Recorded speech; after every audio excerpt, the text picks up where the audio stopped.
يوم القيامة أعمى قال رب لم حشرتني أعمى وقد كنت بصيرا قال كذلك أتتك آياتنا فنسيتها وكذلك اليوم تنسى أفلم يهد لهم كما أهلكنا قبلهم من القرون يمشون في مساكنهم إن في ذلك لآيات لأولي النهى وقال الله تبارك وتعالى قل أتحاجوننا في الله وهو ربنا وربكم ولنا أعمالنا ولكم أعمالكم ونحن له مخلصون صدق الله مولانا العلي العظيم وبلغنا رسوله النبي الكريم ونحن على ذلك لمن الشاهدين والشاكرين والحمد لله رب العالمين اللهم صل على محمد وعلى آل محمد كما صليت على إبراهيم وعلى آل إبراهيم إنك حميد مجيد اللهم بارك على محمد وعلى آل محمد كما باركت على إبراهيم وعلى آل إبراهيم إنك حميد مجيد. گزشتہ کئی جمعوں سے حضور اکرم صلی اللہ علیہ وسلم کی سیرت طیبہ میں سے کچھ واقعات و حالات، پھر حضور صلی اللہ علیہ وسلم کے جان نثار وفا شعار صحابہ کرام رضوان اللہ تعالی علیہ مجمعین کے کچھ واقعات عرض کیے، اور اسی کے ضمن میں یہ سمجھانے کی کوشش کی کہ خداوند ذوالجلال نے ان حضرات پر کریمی فرمائی، مہربانی فرمائی. اللہ پاک نے ان لوگوں کی محنتوں کا صلہ ان کو دنیا اور آخرت میں عطا فرمایا، اور جو ان کے مخالف تھے، جنہوں نے ایمانداروں، مسلمانوں، نبی کے غلاموں کو تنگی دی، دکھ دیے، وہ آخر وقت آنے پر انہی لوگوں کے ہاتھوں ذلیل ہوئے. قرآن کریم صرف چند وقت کے لیے یا مہینے یا صدی یا سال کے لیے نازل نہیں ہوا، بلکہ یہ اللہ کا کلام پاک قیامت تک کی کائنات انسانی اور بالخصوص مسلمانوں کے لیے اللہ پاک نے نازل فرمایا.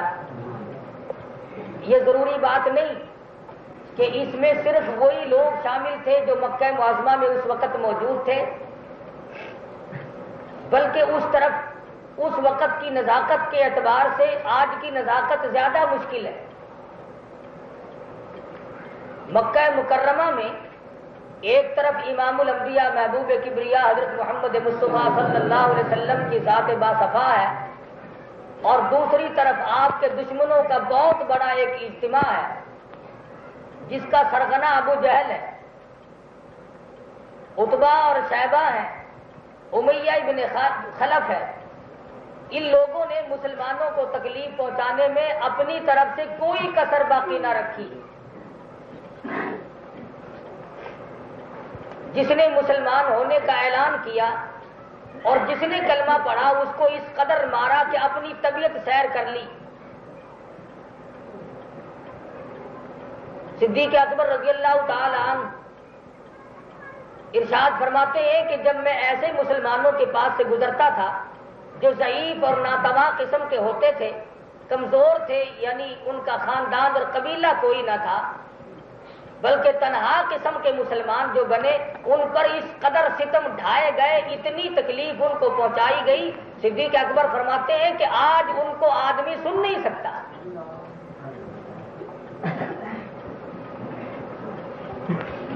اور تاریخ اپنے آپ کو دہراتی رہتی ہے. لیکن ہوا کیا؟ صحابہ کرام جو مار کھا رہے تھے اللہ پاک نے ان کو کامیابی عطا فرمائی. اور پھر وہ وقت آیا کہ وہ تمام کے تمام ظالم حضور صلی اللہ علیہ وسلم کے صحابہ کے ہاتھوں قتل ہوئے اور انہوں نے پوری دنیا کے سامنے مار کھائی. حتیٰ کہ سب سے بڑا دشمن جو نبی پاک صلی اللہ علیہ وسلم کا تھا وہ چند بچوں کے ہاتھوں مرا.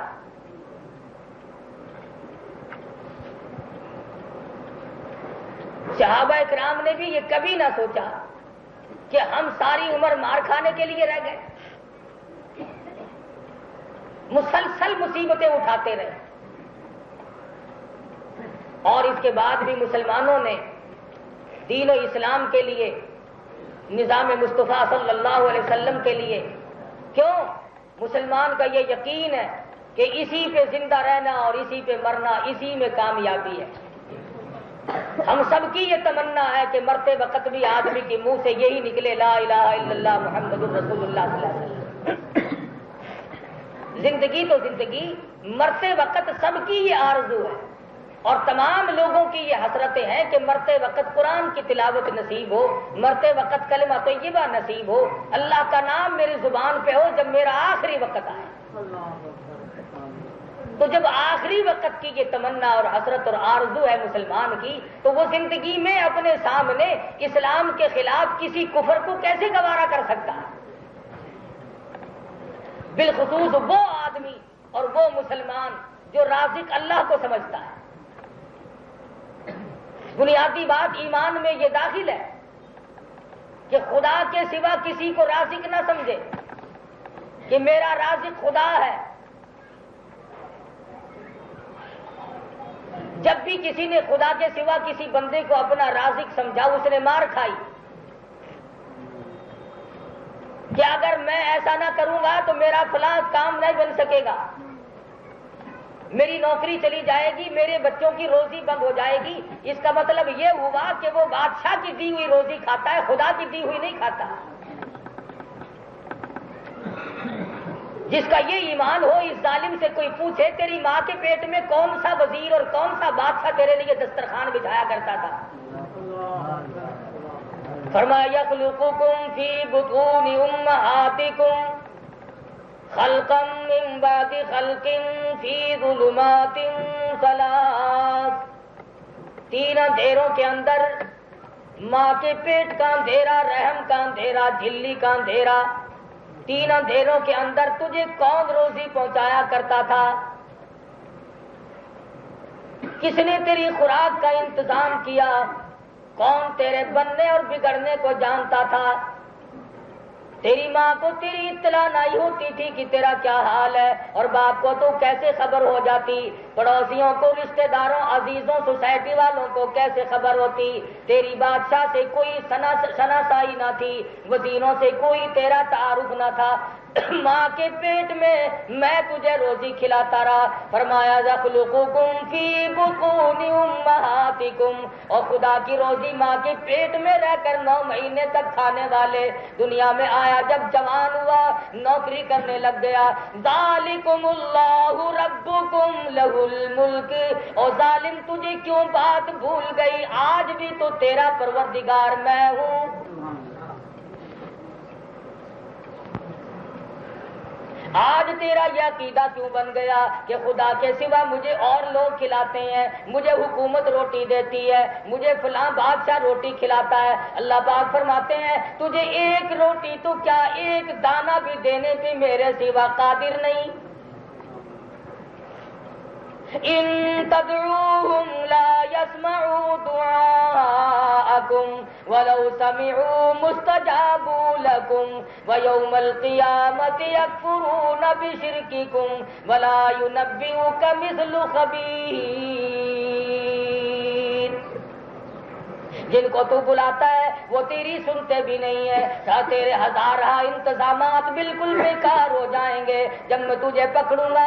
ذالکم اللہ ربکم لہ الملک، اور تیرا پروردگار میں ہوں، بادشاہت میری ہے. لا الہ الا ہوا فانا تصرفون.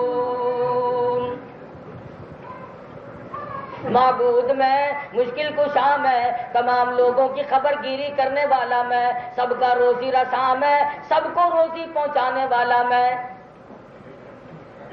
ارے آج ہمارے عقیدے بگڑ گئے، آج مسلمان خدا کو چھوڑ کر اوروں کو اپنا رازق سمجھتا ہے، ان کے کہنے پہ ظلم کرتا ہے اور ڈرتا نہیں۔ قیامت میں یوں کہنے سے تو ہرگز کام نہیں چلے گا۔ اللہ پاک پوچھے گا تم نے فلاں آدمی کو کیوں مارا؟ جواب دے گا مجھے فلاں بادشاہ نے، فلاں افسر نے حکم دیا تھا۔ خدا کی قسم، خدا کی عدالت میں اس جواب کا کچھ بھی نہ بن سکے گا۔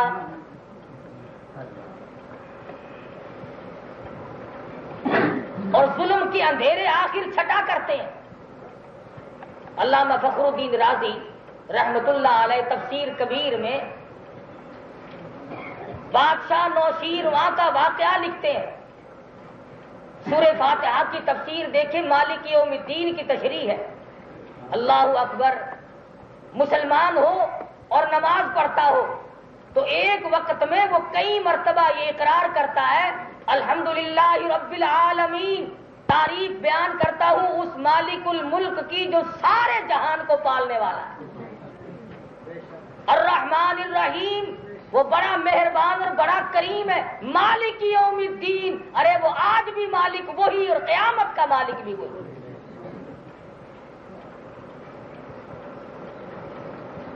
ایک نماز کے وقت میں کئی مرتبہ ہر رکعت میں اس سورت شریفہ کی تلاوت کی جاتی ہے، جس میں یہ اقرار ہے کہ سارے جہان کا خدا کے سوا پالنے والا کوئی نہیں، اس کے سوا مالک کوئی نہیں۔ جب مالک وہ ہے اور پالتا وہ ہے تو پھر اور کسی کا بیچ میں کیا چارہ آ گیا؟ تو علامہ فخر الدین رازی رحمت اللہ علیہ اپنے زمانے کے بہت بڑے مفسر اور بہت بڑے جید عالم ہیں، اہل علم حضرات جانتے ہیں۔ بادشاہ نوشیروان کا ایک واقعہ لکھتے ہیں جس کے بارے میں حضور صلی اللہ علیہ وسلم نے ارشاد فرمایا کہ میں بادشاہ عادل کے زمانے میں پیدا ہوا۔ نوشیروان اپنے ملازمین کے ساتھ ساتھ جنگل کو نکل گیا، شکار کے ارادے سے، یہ سفر کے ارادے سے۔ جنگل بہت طول و طویل تھا، ساتھیوں سے بچھڑ گیا، اور جب ساتھیوں سے الگ ہوا تو دھوپ اور بھوک اور پیاس نے پریشان کر دیا۔ بڑی مشکل سے سفر کرتا کرتا ایک باغ میں جا نکلا جو اناروں کا باغ تھا۔ تو باغ میں کچھ دیر سستایا، چھاؤں میں آرام کیا، اس کے بعد باغبان کو تلاش کیا، مالک کو ڈھونڈا۔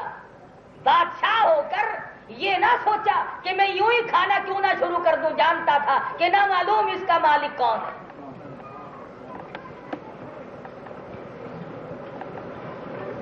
جب مالک کو تلاش کیا تو ایک نوجوان لڑکا ملا، اس کو کہا کہ میں مسافر ہوں، مجھے پیاس بڑی لگی ہے۔ اس نے کہا اچھا۔ وہ ایک انار توڑ کے لایا اور اس نے اس کے سامنے انار کے دانے کو نچوڑنا شروع کیا، عرق نکالا تو گلاس بھر گیا ایک انار سے، اور جب بادشاہ نے پیا تو بڑا لذیذ اور بڑا ذائقے دار اور بڑا ہی میٹھا اور بہت ہی خوش ذائقہ۔ تو گلاس پیتے ہی بادشاہ کے دل میں یہ بات آئی کہ ہمارے محل میں، ہمارے گھر میں تو ایسے انار کبھی بھی نہیں آئے، یہ دیہات کے رہنے والے ایسے ایسے انار کھاتے ہیں، یہ باغ تو ہمیں چھین لینا چاہیے، ہمیں اس باغ کو قومی ملکیت میں لے لینا چاہیے۔ نام قومی ملکیت کا ہوگا، کھائیں گے ہمارے، قوم کو کون دیتا ہے؟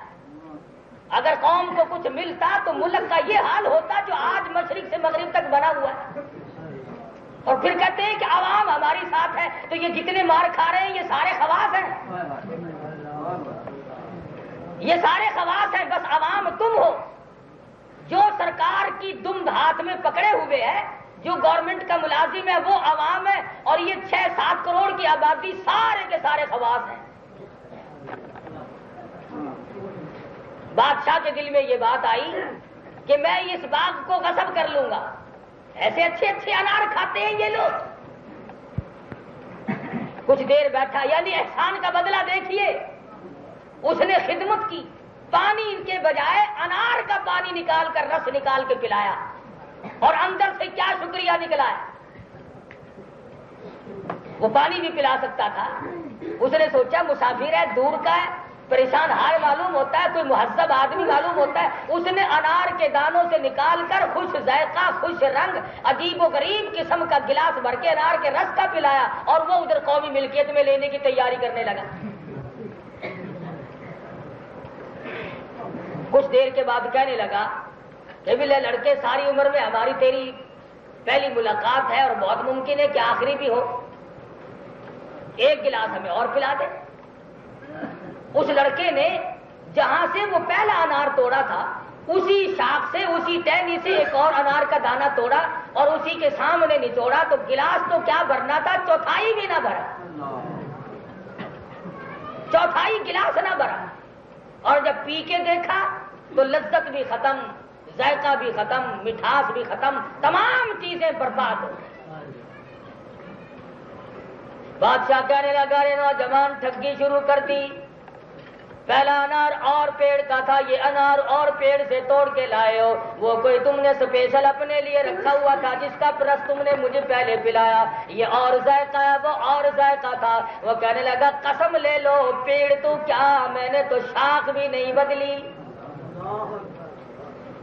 اسی باغ کا انار ہے اور اسی ٹہنی کا انار ہے، یہ ذائقہ کیوں ختم ہو گیا، پھر یہ خوشبو کیوں برباد ہو گئی، پھر یہ لذت کیوں برباد ہو گئی، پھر یہ رس اتنا تھوڑا کیوں نکلا. اس وقت بھی ایک انار کے دانے میں سے گلاس بھر گیا تھا، اب یہ چوتھائی گلاس بھی پر نہیں ہوا، یہ ساری چیزیں کیسے ختم ہو گئی. نوجوان لڑکا مسکرا کر کے کہنے لگا اور تو مجھے پتا نہیں، عالم الغیب خدا کی ذات ہے، اتنا مجھے معلوم ہوتا ہے کہ اس ملک کے بادشاہ نے ظلم کا ارادہ کر لیا ہے.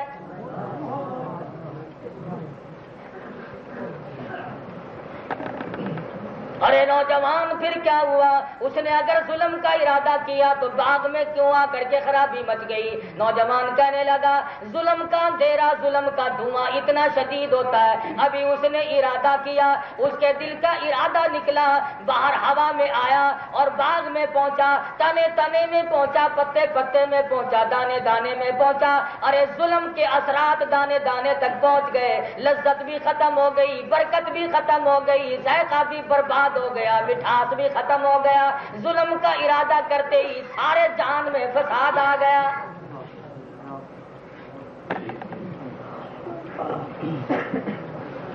بادشاہ نے اپنے دل میں بڑی شرمندگی محسوس کی. انسان تھا، سوچا، فوراً اللہ کی حضور میں رویا، الہ العالمین آئندہ ایسا ارادہ بھی کبھی نہ کروں گا. ابھی تو میں نے ارادہ کیا ہے، ظلم کر گزروں گا تو کیا بنے گی، عوام کے ساتھ کیا ہوگا، خواص کا کیا بنے گا، ملک کا کیا بنے گا، آدمیوں پہ کیا حالات طاری ہوں گے. یہ تو درخت ہے، یہ تو پیڑوں کا معاملہ ہے، یہ تو باغ کا معاملہ ہے. انار کے دانے دانے میں میرے ظلم کا اثر جا پہنچا، ابھی تو میں نے کیا بھی نہیں. ارادے کا اثر یہ ہے جب کر گزروں گا تو کیا بنے گی، اس وقت کیا ہوگا جب میں ظلم پورا کر گزروں گا. ابھی تو ارادہ صرف کیا میں نے، ظلم کے لیے کسی کو حکم بھی نہیں دیا. بادشاہ بڑا پشیمان ہوا اور بڑا رویا اور توبہ کی، آئندہ ایسا ارادہ بھی کبھی نہیں کروں گا. جب ارادے سے اتنی تباہی مچتی ہے، اس قدر بربادی آتی ہے تو ظلم کرنے کے بعد کیا حالات رونما ہوں گے. ان سے بچنے کے لیے میں ایسا ارادہ بھی کبھی نہیں کروں گا. ہمیشہ ہمیشہ کے لیے دائمی توبہ کی، اللہ کی حضور میں عاجزی کی، رویا، استغفار کی. اور کافی دیر کے بعد پھر نوجوان کے پاس گیا اور کہنے لگا لو اب میرا روانگی کا وقت آ گیا، اب میں تجھ سے رخصت ہونا چاہتا ہوں. اگر تیری طبیعت اجازت دے، مہربانی کر سکتے ہو تو ایک انار نچوڑ کے اور پلا دو، اگر تیری طبیعت اجازت دے. چنانچہ نوجوان لڑکا اس پر آمادہ ہو گیا، کہنے لگا کوئی بات نہیں، اللہ تعالیٰ نے نعمت ہمیں دے رکھی ہے، ہم کسی کو کھانے پینے سے منع نہیں کرتے. کھانا پینا اور بات ہے، ڈاکہ ڈالنا اور بات ہے. کھا پی جتنا مرضی لے، لیکن یہ نہ سوچے کہ سارا ہی لے لینا ہے. نوجوان اسی کے پاس آیا اور اسی شاخ سے ایک انار توڑ کے لایا اور اس کے سامنے بیٹھ کر کے بسم اللہ پڑھ کر کے انار کا دانہ کا رس نکالنا شروع کر دیا. پہلے انار میں گلاس بھر گیا تھا, دوسرے انار میں چوتھائی بھرا تھا. اب انار جو توڑ کے لایا گلاس بھر کر کے بھی ابھی انار کے دانے باقی ہیں کہ گلاس رس میں پورا ہو گیا. گلاس پورا بھر گیا پانی کا. لذت بھی عجیب و غریب قسم کی, خوشبو بھی, رنگت بھی, ساری چیزیں عود آئی. اور دوسرے سے اچھا تو ہونا ہی تھا, اس پہلے سے بھی اچھا. جب بادشاہ نے پیا تو کہنے لگا رے نوجوان, یہ کوئی خاص پیڑ تم نے رکھا ہوا ہے؟ یہ کوئی تم نے خاص پیڑ اپنے لیے رکھا ہوا ہے؟ وہ کہنے لگا مجھ سے قسم لے لو, میں نے باغ تو کیا, پیڑ تو کیا, درخت تو کیا, میں نے تو ٹہنی اور شاخ بھی نہیں تبدیل کی, اسی شاخ سے لایا ہوں جس سے پہلے لایا تھا. تینوں انار ایک جگہ کے ہیں. تو بادشاہ حیران ہو کر کے کہنے لگا پہلے انار کا ذائقہ ایسا تھا اور دوسرے انار میں سے پانی بھی نہیں نکلا, رنگت بھی ختم ہو گئی, ذائقہ بھی برباد ہو گیا, لذت بھی ختم ہو گئی. اور پھر تیسرے انار میں اور خوشبو عجیب و غریب قسم کی پیدا ہو گئی, لذت بھی عجیب آئی, چاشنی بھی بڑی عجیب ہے, پانی بھی زیادہ نکلا. اس کی کیا وجہ ہے؟ نوجوان مسکرا کر کے کہنے لگا اور تو مجھے پتا نہیں, یوں معلوم ہوتا ہے کہ اس ملک کے بادشاہ نے ظلم سے توبہ کر لی ہے.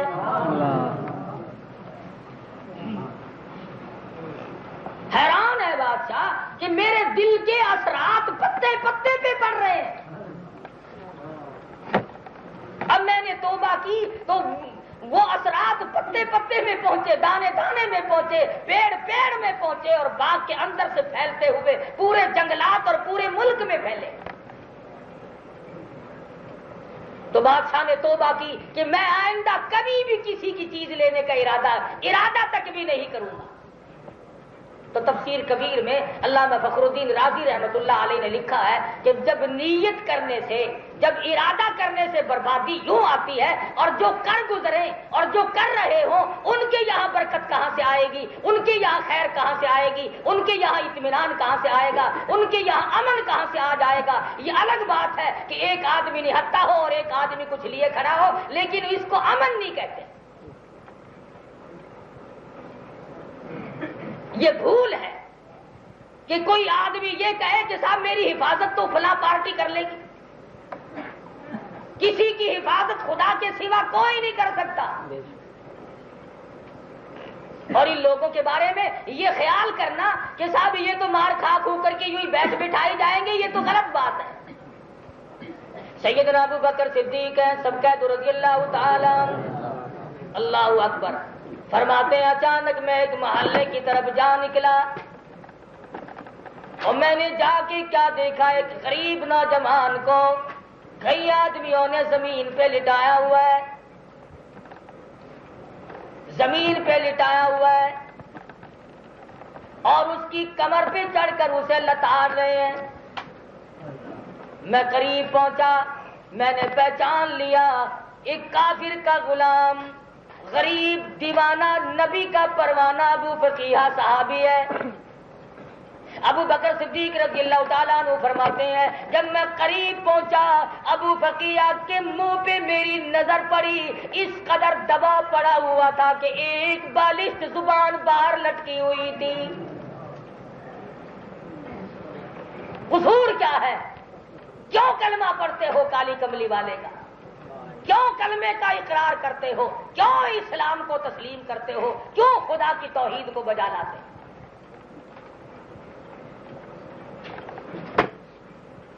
ڈاکے صحابہ کرام نے کسی کے نہیں مارے, چوری کبھی نہیں کی, بلکہ صرف ان کے یہاں جرم یہی تھا کہ وہ کلمہ کیوں پڑھتے ہیں, نبی کی غلامی کا اعلان کیوں کرتے ہیں. اور وہی بات آج ہمارے سامنے آئی ہوئی ہے. ایک طرف اشتراکیت کو لایا جاتا ہے, ایک طرف لینن اور کار مارکس اور موزے تنگ جیسے کافروں کے قانون کو لایا جاتا ہے, اور ایک طرف محمد عربی صلی اللہ علیہ وسلم کے اسلام اور قرآن کو نافذ کرنے کی کوشش ہو رہی ہے. ہم خدا کو خدا مانتے ہیں اور یہ روس اور چائنا کے سوشلزم کے بڑے بڑے گدھوں کو خدا مانتے ہیں. ہم خدا کی مخلوق میں سے کہ کسی کا بنایا ہوا قانون بھی خدا کا قانون کے مقابلے میں ہرگز اسے جگہ دینے کے لیے تیار ہے۔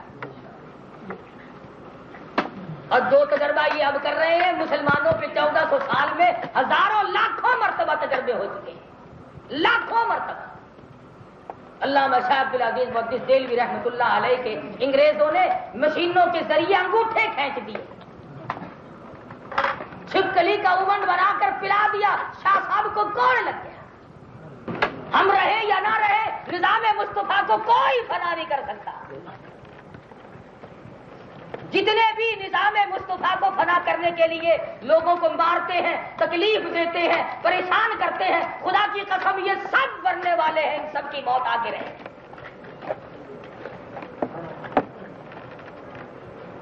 لیکن ہم مریں گے کلمہ پڑھتے ہوئے، اور یہ انہی لوگوں کا نام لیتے ہوئے مریں گے آخری وقت میں بھی جن کی وجہ سے یہ لوگوں کو مارتے ہیں۔ خدا جب حساب و کتاب مانگے گا، اللہ پوچھے گا جب دنیا سے چلے تو کیا کر رہے تھے؟ کوئی ایک کہے گا میں کلمہ پڑھ رہا تھا، دوسرا کہے گا میں کلمہ پڑھنے والے کے اوپر لاٹھیاں برسا رہا تھا۔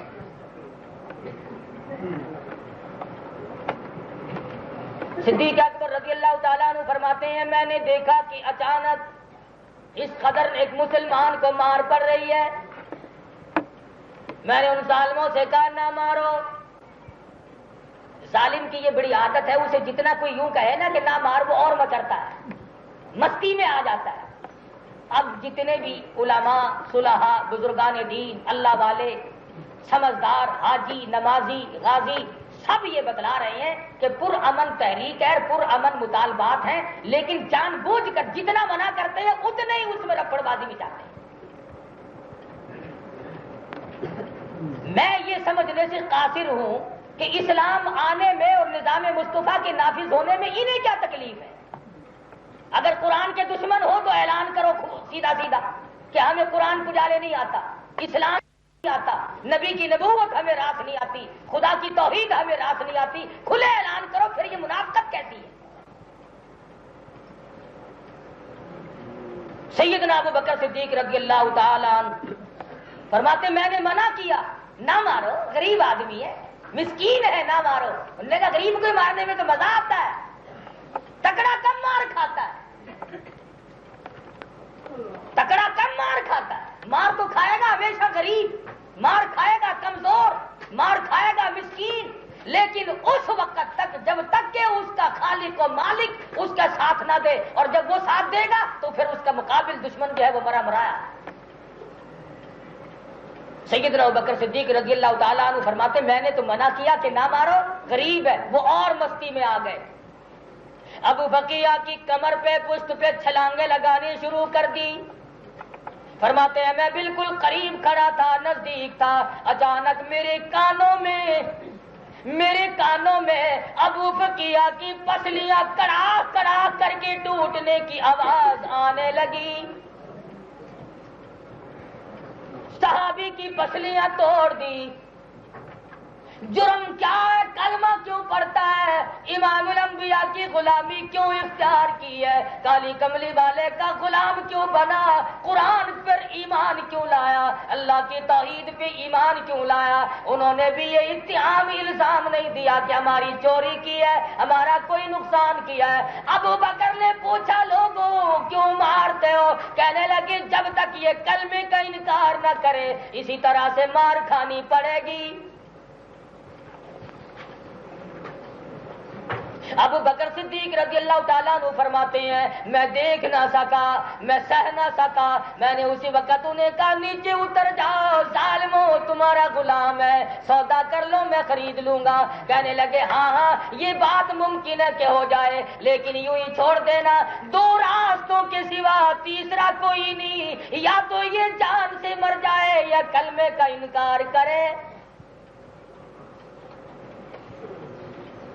ابو بکر صدیق رضی اللہ تعالیٰ عنہ فرماتے ہیں کہ میں نے ان سے سودا کرنا شروع کیا تو بڑی مشکل سے سودے پہ آمادہ ہوئے اور کہنے لگے ہم ابو فقیہ کے بدلے میں 200 دینار لیں گے، 200 دینار کے بدلے میں ہم اسے بیچ سکتے ہیں۔ ابو بکر صدیق رضی اللہ تعالیٰ عنہ فرماتے ہیں اس وقت ہمارے لیے اتنی بڑی دولت تھی 200 دینار کہ ہاتھ نہیں آیا کرتے تھے۔ بڑی مشکل سے میں نے کہا چلو ابو فقیہ کو میں 200 دینار میں ہی خرید لیتا ہوں۔ کیوں؟ اس لیے قیامت میں اگر اللہ پاک نے مجھ سے یہ پوچھ لیا ابو بکر میرے ایک مسلمان بندے کی تیرے سامنے پٹائی ہوئی اور تم اسے کھڑے دیکھتے رہے تو میں اس کا کیا جواب دوں گا؟ میرے پاس اس وقت کیا جواب ہوگا؟ دن دولت اپنی جگہ پہ رہ جائیں گے۔ خدا بند عالم نے اگر اسی بندے کی وجہ سے مجھے پکڑ لیا تو میں ہمیشہ ہمیشہ کے لیے مارا جاؤں گا۔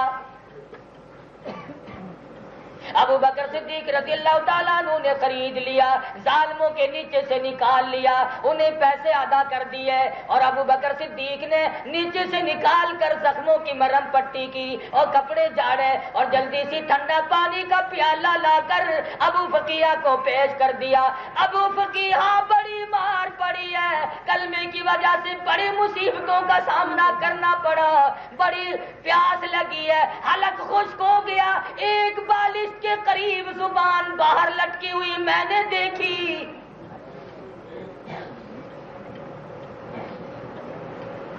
ظالم نے اپنے ظلم کی انتہا کر دی، پر ابو بقیہ تو نے بھی اپنے عشق کی انتہا کر دی۔ وہ کہنے لگا ابو بکر تیرے احسان کا بدلہ خدا دے گا، میں کیا بدلہ دے سکتا ہوں؟ میں غریب ہوں، میں نادار ہوں، میں مسکین ہوں، میں مفلس ہوں، میں فقیر ہوں، میں کیا بدلہ دے سکتا ہوں؟ میرا پروردگار تجھے اس نیکی کا بدلہ دے گا، پر پانی پینے کے لیے مجبور نہ کر، میں پانی پی نہیں سکتا۔ ابو بکر فرمانے لگے کیوں؟ ارے حلق خشک ہے، پیاس لگی ہے، اتنی مار پڑی ہے، 2-4 گھونٹ پانی کے پی لے۔ ابو بقیہ فرمانے لگے ابو بکر جانتے ہو کس وجہ سے مجھ پہ مار پڑی ہے، کیوں مجھے مارا گیا ہے؟ میں سرکار مدینہ کا غلام ہوں، یہی میرا قصور ہے، یہی میرا جرم ہے۔ میرا اعلان سنو، جب تک میں شربت دیدار نہ پی لوں، جب تک امام الانبیاء کا دیدار نہ کر لوں، ایک گھونٹ پانی کا میرے حلق سے گزرے گا نہیں۔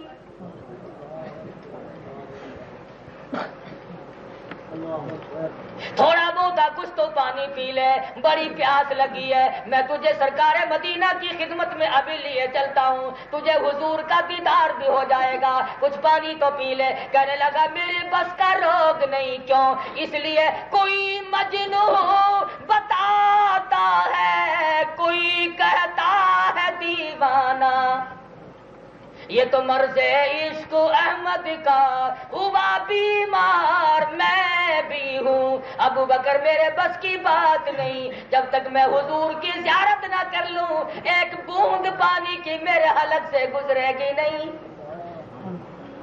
مجھے معلوم ہے مار جو اسی لیے پڑی ہے، میری پسلیاں توڑ دی گئی، مجھے لتاڑا گیا، اور آج تو تم نے دیکھ لیا، روزانہ تجھے کیا معلوم جو رات کو مجھ پہ مار ہمیشہ پڑا کرتی تھی۔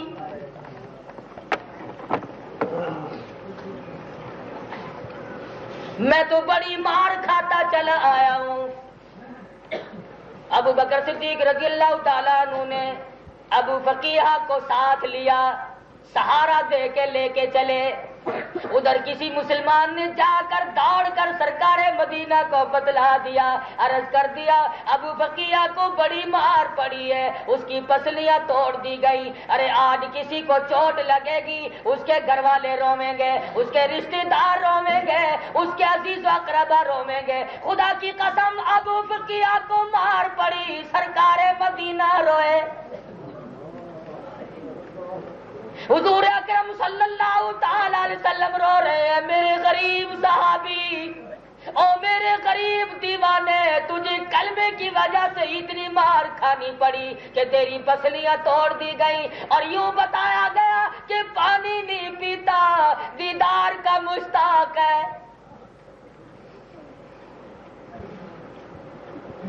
حضور انور صلی اللہ تعالی علیہ وسلم انتظار فرما رہے ہیں، ابو بقیہ کو لے کر آئیں گے، اپنے گھر سے باہر تشریف لے آئے۔ قربان جاؤں سرکار مدینہ کے ان غلاموں پہ جو حضور صلی اللہ تعالی علیہ وسلم دیدار کرانے کے لیے تشریف لائے۔ ارے ہمارا تو عقیدہ ہے آج نظام مصطفیٰ صلی اللہ علیہ وسلم کے لیے جو لوگ شہید ہو گئے، خدا کی قسم میرا ایمان ہے ان کی روحوں کا استقبال سرکار مدینہ نے فرمایا۔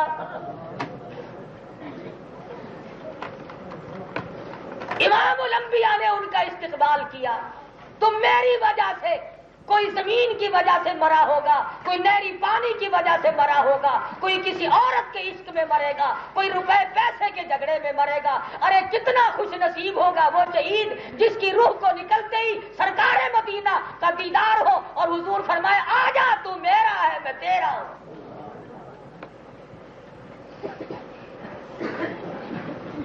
ابو بقیہ رضی اللہ تعالیٰ عنہ کو آہستہ آہستہ ابو بکر لے آئے۔ سرکار مدینہ صلی اللہ تعالی علیہ وسلم نے ابو بقیہ کو سینے سے لگا لیا، رحمت والا ہاتھ پھیرا، پاس بٹھا لیا، فرمایا ابو بقیہ میں نے سنا ہے بڑی مار پڑی ہے، پسلیاں توڑ دی گئی۔ ابو بقیہ عرض کرنے لگے میرے آقا ٹھیک ہے، جو کچھ میرے مقدر میں تھا وہ بن گیا، پر اتنا تو میں بھی جانتا ہوں بہشت سستی کوئی نہیں۔ اتنا مجھے بھی معلوم ہے کہ جنت سستی نہیں، ایش و آرام کرتے کرتے حرام کھانے والوں کو بہشت کی ہوا نصیب نہیں ہو سکتی۔ سرکار مدینہ صلی اللہ تعالی علیہ وسلم نے فوراً ارشاد فرمایا ابو بقیہ میں نے سنا ہے پانی نہیں پیا۔ جی حضور نہیں پیا۔ فرمایا اب کیوں نہیں پیا؟ عرض کیا اس وقت میں پانی پیتا تو میرے منہ میں صرف پانی جاتا اور میری پیاس بجھتی، اب رحمت والے ہاتھ ہوں گے، میرا منہ ہوگا، مجھے یہیں بیٹھے بیٹھے حوض کوثر کا مزہ آئے گا، مجھے یہاں حوض کوثر کا مزہ ملے گا، میں یہاں پانی پیوں گا۔ سرکار مدینہ صلی اللہ علیہ وسلم نے رحمت والے ہاتھ سے پانی کا پیالہ اٹھایا اور ابو بقیہ نے یوں ہاتھ بڑھایا پیالہ لینے کے لیے، فرمایا ابو بقیہ ٹھہر جا، جب تم نے پیا ہی نہیں اور میرے ہاتھ سے پینا ہے تو اب میں اپنے ہاتھ سے ہی تجھے خود پلاؤں گا۔ سرکار نے رحمت والے ہاتھ سے ابو بقیہ کے منہ کو پانی کا پیالہ لگا دیا۔ ابو بقیہ نے رج رج کے پانی پیا اور کہنے لگا کیوں نہ پیوں، آج مجھے جنت کا مزہ آیا، آج مجھے حوض کوثر کا مزہ آیا، کیوں میرا یقین ہے ساقی کوثر چشم فیضاں ابر نوازش لطف بداماں رحمت حق کی بارش پہ ہم صلی اللہ علیہ وسلم۔ میں تو جس وقت پانی پی رہا تھا تو مجھے تو حوض کوثر کا مزہ یہی آ گیا۔ سرکار مدینہ نے دعا فرمائی، جلدی صحت یاب بھی ہو گئے۔ تو دونوں چیزیں اللہ تبارک و تعالیٰ نے عام نہیں کر دی کہ دنیا میں بھی عیش و عشرت کرو اور آرام کرو اور آخرت کی نعمتوں سے بھی اللہ پاک اس طرح سے مالا مال کرتے ہیں۔ مسلمانوں گھبراؤ نہ، ہمارا مقصد مال اکٹھا کرنا نہیں، ہمارا مطلب دولت حاصل کرنا نہیں، ہمارا مطلب بنگلے بنانا نہیں، ہمارا مقصد کوٹھیاں بنانا نہیں، ہمارا مقصد کاریں حاصل کرنا نہیں، ہمارا مقصد ہے یہ ہے کہ اس زندگی میں، اس گناہگار زندگی میں ہم نظام مصطفیٰ صلی اللہ علیہ وسلم کا یہاں پہ نفاذ دیکھیں، اور یہ ملک تب بچے گا جب سرکار مدینہ کا دین یہاں پہ نافذ ہوگا۔ اب بات آگے نکل گئی، وہ زمانہ گزر گیا کہ جب لوگ اب اپنی منمانی کر کے یہاں پہ گزارا کر لیا کرتے تھے۔ اب یہ خواص کی بات نہیں رہی، اب یہ عوام کی بات ہو گئی ہے۔ اب نکھیڑے ہو رہے ہیں کون خدا کا بندہ ہے اور کون بھٹو کا بندہ ہے۔ جو خدا کا بندہ ہے وہ نظام مصطفیٰ کے لیے تن من دھن کی کی بازی لگا کر کوشش کرے گا، اطمینان حاصل کرے گا، اس کو مرنے میں بھی فائدہ، اس کو جینے میں بھی فائدہ، اور جو بھٹو کا بندہ ہے اس کو جینے میں بھی گھاٹا، اس کو مرنے میں بھی گھاٹا۔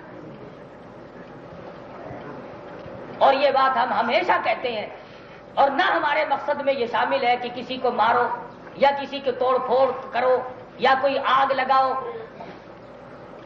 ہم آپ کو بھی منع کرتے ہیں، عوام کو بھی منع کرتے ہیں، اور ان ظالموں کو کس نے کہا کہ نہتے شہریوں پہ ڈنڈے برساؤ؟ انہیں اکٹھے کرو اور نرغے میں لو اور مارو۔ تمہاری بہادری بھی دیکھ لی جائے گی، وقت سارا بیت تو نہیں گیا۔ ابھی تو اندرا گئی ہے، مرار جی ڈسائی تو اب آیا ہے۔ سب کی بہادری کے راز کھل جائیں گے، تھوڑے سے ٹھہرو۔ اپنوں کو مارنا کوئی کمال نہیں، تیرے بچے کو ٹھوکر لگ جائے تو باپ کا کلیجہ اکٹھا ہو جائے، اور دوسروں کے بچوں کو اکٹھا کر کے یوں بے تاجا مارا جاتا ہے۔ شرم نہیں آتی، غیرت نہیں آتی۔ مسلمان ایسا نہیں کر سکتا، میرا ایمان ہے، مسلمان ایسا قتل نہیں کر سکتا۔ مظاہرین مظاہرہ کرتے ہیں، مطالبہ کرتے ہیں، چند نعرے لگا لیتے۔ تمہیں نعروں کی بھی، ارے تم ملک کا کروڑوں پی گئے، تم نے لوگوں کے لہو پی لیے، ان کاروں میں ہمارا لہو جلتا ہے جن میں تم دوڑے پھرتے، اور ہمارے نعرے بھی نہیں سن سکتے۔ اس لیے اس ملک کو بچاؤ، اس کو برباد نہ کرو اس طرح سے۔ ملک ہمارا بھی ہے، تمہارا بھی ہے، نہ تم کہیں بھاگ کے جا سکتے ہو نہ ہم نے کہیں بھاگ کے جانا ہے، اور اصل درد تو ہمیں ہے۔ ملک ہم نے بنا، ہم نے اس کے لیے قربانیاں دی ہیں، ہم وطن سے بے وطن ہوئے، ہم نے کوٹھیاں چھوڑی اور خدا کی قسم 18 برس تک گھاس کی جھوپڑی میں وقت گزارا۔ اس لیے خدا کے قہر سے ڈرو، اس کے عذاب سے ڈرو۔ یہ تمہارے پڑوسی ملک ایران میں 1 مہینے میں 2 دفعہ زلزلہ آ چکا ہے۔ اگر یہاں ہلچل اذا زلزلت الارض زلزالہ، اگر یہاں زلزلے پہ زلزلہ خدا نے بھیج دیا تو تم بھی، تمہارے بچے بھی اور تمہاری بیگمیں بھی دب دب کر مریں، اور ہم بھی ساتھ ہی مریں، بچے گا کوئی نہیں۔ اس لیے خدا کے قہر کو دعوت نہ دو، خدا کے عذاب کو دعوت نہ دو۔ خدا کے مقابلے میں تم اس کو لاتے ہو۔ کوئی ایسی بات ہمارے سامنے رکھو، ہمارا مطالبہ نظام مصطفیٰ کا، تم بھی کوئی بات رکھو ہمارے سامنے ایسی، تم اسے لاتے ہو ہمارے سامنے۔ اس لیے مرنا ہے آخر، قبروں میں جاؤ گے، کچھ سوچو، کچھ سنبھلو، اور اپنوں پر ظلم نہ کرو۔ آپ کو بھی کہوں گا، یہ تمہارے دشمن نہیں ہے، دشمنی ان سے کرائی جاتی ہے۔ ان کے دماغ میں بیچاروں کے یہ بیٹھ گئی کہ ہمیں روٹی بھٹو کھلاتا ہے، جس دن بھٹو مر گیا بس اس دن ہمیں روٹی نہیں ملے گی۔ یہ بات غلط ہے، یہ پہلے نہیں تھا جب بھی روٹی کھا رہے تھے، نہیں رہے گا جب بھی کھاؤ گے، اور اس نے تو رہنا ہی نہیں، پھر اپنے پیٹ کا انتظام کرو۔ پھر جو دنیا میں آیا وہ گیا کہ نہیں؟ آخر بھٹو کی ماں بھی مری ہوگی، بھٹو کا باپ بھی مرا ہوگا، اس کا دادا پردادا بھی مرا ہوگا، یہ ہمیشہ کیسے رہے گا؟ پھر تم بھٹو کے ساتھ سارے قبر میں دفن ہو جاؤ گے، شرم والے ہو تو اسی دن سارے مر جانا۔ اس لیے یہ تو بات ایسی کوئی نہیں، سیدھی سادھی بات مسلمانی بات ہے۔ اگر کسی غیر ملک سے آئے ہیں یہ لوگ، پھر اور بات ہے۔ اللہ تبارک و تعالیٰ سے ہر وقت دعا بھی کرو۔ میں عورتوں سے بھی مردوں سے بھی کہوں گا، صبح و شام ہر وقت، اصل تو ہر وقت نہیں، صبح کی نماز کے بعد ہر مرد عورت جس کو آتی ہو سورۃ یاسین کی تلاوت کرے۔ میں نے پہلے بھی سنایا ہوگا، ہجرت کے واقعات میں اللہ پاک نے حضور صلی اللہ علیہ وسلم کو خود حکم دیا کہ میرے نبی سورۃ یاسین پڑھتے چلو اور چلتے چلو، یہ دشمن سے حفاظت کے لیے بہت بڑا ہتھیار ہے۔ سورۃ یاسین پڑھو اور ہر وقت آیت کریمہ کا ورد کرو، مرد عورت چھوٹے بڑے، ادھر ادھر کی باتیں کرنے کے بجائے اللہ کا نام زیادہ سے زیادہ لو، تاکہ یہ بلا، یہ ظلم، یہ ظالم ہمارے سر سے ٹلے۔ انشاءاللہ ٹلا۔ آپ لوگ اللہ کا نام جتنا لیں گے، اللہ کو یاد کریں گے، اللہ ٹلائے گا، ہمارے بس کی بات تو نہیں۔ اس لیے دعا بھی کرو، چھوٹے بچوں سے بھی ہر وقت دعا کراؤ، اور آپ خود بھی دعا کرو۔ اللہ پاک ہم سب کو اپنی امان میں رہنا میں جگہ عطا فرمائے۔ آخر دعوانا الحمدللہ رب العالمین۔ بسم اللہ الرحمن الرحیم۔ اللہم صلی صلی وسلم وبارک علی سیدنا مولانا محمد النبی الأمی الہاشمی وعلی آلہ واصحابہ برۃ الکرام ربنا ظلمنا انفسنا وان لم تغفر لنا وترحمنا لنکونن من الخاسرین ربنا لا تجعلنا فتنة للقوم الظالمین ونجنا برحمتک من القوم الکافرین واعف عنا واغفر لنا وارحمنا انت مولانا فانصرنا على القوم الکافرین۔ اے اللہ سب بیماروں کو شفا عطا فرما۔ یہ ہمارے حافظ عبد الاول صاحب جو اذان دیتے ہیں ان کی دادی بڑی سخت بیمار ہے، دعا کرو اللہ پاک سے استقامت بخشے اور موت قریب ہو تو اللہ ایمان کے ساتھ خاتمہ کرے۔ ایک اور نوجوان بڑا پریشان ہے، دل کا دورہ، بچی بیمار، اللہ پاک سے دعا کرو اللہ اس کے دکھوں کو دور کرے، اللہ سب بیماروں کو شفا عطا فرما۔ یا اللہ جتنے اس تحریک میں زخم کھا کھا کر اسپتالوں میں گھروں میں پریشان ہیں، تڑپ رہے ہیں، یا اللہ سب کو صحت کاملہ عطا فرما۔ یا اللہ جو شہید ہو گئے ہیں سب کو جنت الفردوس کے اعلیٰ سے اعلیٰ منصب میں فیضیاب فرما۔ یا اللہ تمام مسلمانوں کی اس تحریک کو کامیاب فرما۔ پروردگار ہمارے اعمال کو نہ دیکھ، ہماری بدعمالیوں کو نہ دیکھ، اپنے کرم اور فضل کو دیکھ۔ مولا یہ سارا ملک بھٹی کی طرح سے تپ رہا ہے، کرم فرما۔ یا اللہ اس مصیبت کو دور فرما۔ یا اللہ جو ظالم ظلم کر رہے ہیں ان سب کو برباد کر دے۔ مالک کائنات چھوٹے بچے مرد عورت سارے پریشان ہیں، سب کی پریشانیوں کو دور فرما دے۔ الہی ہم گناہگار ہیں، سیاہکار ہیں، تیرے کرم کے امیدوار ہیں، کرم فرما۔ یا الہی فضل فرما۔ الہی نوجوان بچے شہید ہو رہے ہیں، یا اللہ بڑے بڑے عزت والے لوگ ذلیل ہو رہے ہیں، یا اللہ ہماری آبرو مٹ گئی، پروردگار عالم لوگوں کے کاروبار تباہ ہو گئے، الہی امن خطرے میں پڑ گیا۔ مالک کائنات ہم سب کی عزت آبرو کی حفاظت فرما۔ یا اللہ سب کی جان کی حفاظت فرما۔ یا اللہ اس ملک کو کیا کیا قربانیاں دے دے کر کے حاصل کیا تھا، اے اللہ اس ملک کو بچا لے۔ پروردگار عالم اس ملک پہ اپنا فضل فرما، الہی اس مخلوق پہ اپنا کرم فرما۔ یا اللہ ظالموں کے ظلم سے بچا، الہی ان ظالموں کو ہدایت دے، اگر ان کے مقدر میں ہدایت نہیں تو ان ظالموں کو تباہ و برباد کر دے۔ اے اللہ ان کو صفا ہستی سے مٹا دے، الہ العالمین ان کا نام و نشان مٹا دے۔ پروردگار عالم اسلام کو غالب فرما۔ اے اللہ انہوں نے تانے مارنے شروع کر دیے کہ اسلام ہار گیا، اے اللہ اسلام کو غالب فرما۔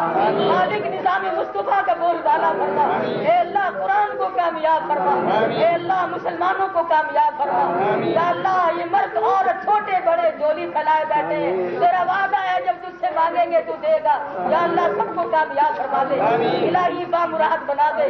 یا اللہ جیلوں میں سختیاں جھیل رہے ہیں، پریشان پڑے ہیں، سب کی خیر سے امداد فرما، الہی ان مسلمانوں کو بچا لے۔ یا اللہ اس ملک کو بچا لے، الہی اس ملک کو بچا لے۔ اے اللہ اس جلتی ہوئی مخلوق پہ اپنا کرم فرما، الہی تمام مسلمانوں پر اپنا فضل فرما۔ یا اللہ سب کی پریشانیوں کو دور فرما، الہی جن کے بچے شہید ہو گئے ہیں ان کے ماں باپ کو صبر کی توفیق دے۔ یا اللہ جو بیوہ ہو گئی ہے ان کو صبر کی توفیق دے۔ اے اللہ جن کے بچے یتیم ہو گئے ہیں ان کا انتظام کروا۔ اے اللہ جو باپ کو ترس گئے، الہی جو بھائی کو ترس گئے، مولا جو ماں اپنے بیٹے کو ترس گئی اس کے اطمینان کا ذریعہ بنا دے۔ مالک جنہوں نے یہ ظلم کیے ان کا نام و نشان مٹا دے، اے اللہ انہیں تباہ و برباد کر دے۔ یا اللہ ہمیں تو تیرے کرم کا سہارا ہے، یا اللہ تیرے قرآن کا سہارا ہے، یا اللہ نظام مصطفیٰ کا سہارا ہے۔ مالک ہمارے پاس تیرے کرم کے سوا کوئی سہارا نہیں، الہی تو ہمارا کریم ہے، مولا تو ہی ہمارا خالق و مالک ہے، الہی تو نے پیدا کیا، الہی تو ہی ہم سب کو کامیاب فرمائے گا۔ اے اللہ ایمان کے ساتھ موت عطا فرما، اے اللہ کامل ایمان کے خاتمہ بالخیر فرما۔ ربنا آتنا فی الدنیا حسنۃ وفی الآخرۃ حسنۃ وقنا عذاب النار۔ ربنا لا تزغ قلوبنا بعد إذ هديتنا وهب لنا من لدنك رحمة إنك أنت الوهاب۔ اے اللہ جو جو مصیبت زدہ ہے سب کی مصیبتوں کو دور فرما، یا اللہ سب کی پریشانیوں کو دور فرما، عیب سے تمام مسلمانوں کی جان مال انتقام کی حفاظت فرما۔ صلی اللہ علی حبیبہ محمد وعلی آلہ وصحبہ اجمعین برحمتک یا ارحم الراحمین۔